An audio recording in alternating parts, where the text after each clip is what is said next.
तो क्या वो अपनी माँ को भी ताड़ने का अधिकारी समझता है कि अपनी बहन को भी या अपनी पत्नी को? मतलब एक उंगली उठाए भी इतने सारे अधिकार दे दिए, कभी महिलाओं ने कोई उसके लिए कोई बलिदान नहीं दिया। लेकिन जब हिंदुओं को ये नहीं पता कि हिंदू शब्द भी एक गाली है, तो बताइए वो क्या पढ़ेंगे और क्या इतिहास जानेंगे।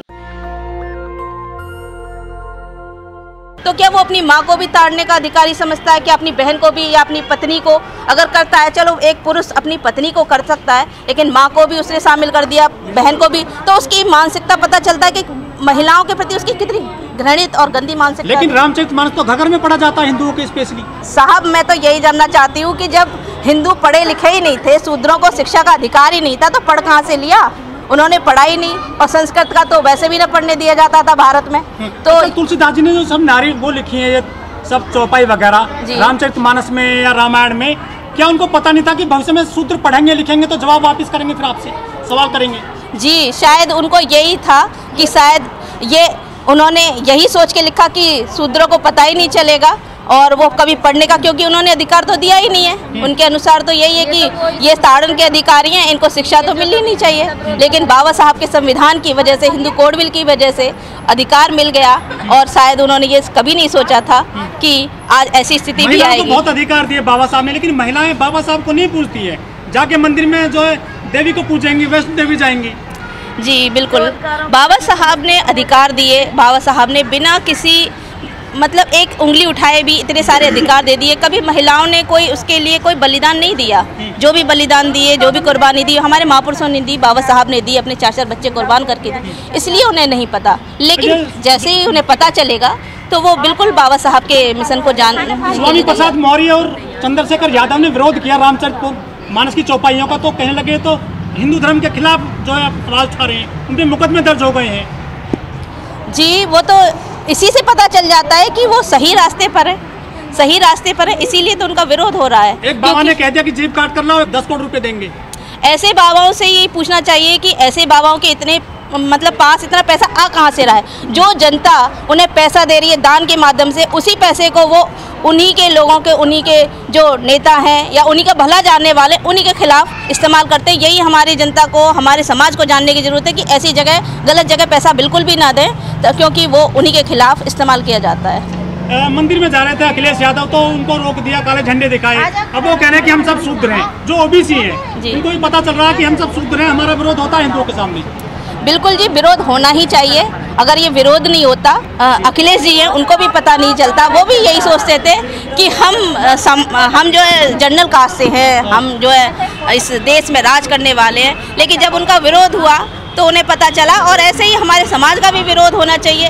ये जो हमारे लिए मंदिरों के वैसे रास्ते पहले बंद थे, बाबा साहब ने अधिकार दिला दिए, इसलिए मंदिरों के रास्ते खोल दिए, तो अब वो रास्ते इसलिए नहीं खुले कि हमें वो मान सम्मान देना चाहते हैं, बल्कि वो इसलिए दे रहे हैं कि हमारे जेब में जो पैसा आ गया है वो कैसे निकाला जाए, बस सिर्फ और सिर्फ यही उनका उद्देश्य है। लेकिन आजकल तो बाबाओं का जमाना चल रहा है, बाबा उनके चल रहा है, तो बाबा तो सब गलत ही करते हैं। मंदिर में देख लो, अभी भी कितना गलत कांड हुआ था, तो ये बाबा तो सब आपके लिए कौन से बाबा बड़े हैं? बाबा साहब अम्बेडकर हमारे लिए बाबा साहब बड़े हैं, क्योंकि उन्होंने हमें रक्षा, सुरक्षा, हमें शिक्षा सब कुछ दे के गए। हमारे लिए सबसे बड़े बाबा साहब हैं। अच्छा, और जो मंदिरों में बाबा बैठे वो तो पाखंडी है, वो तो भगवान से मिलाते हैं सीधे। अजी भगवान से मिलाते हैं, खुद भगवान से मिले वो कभी?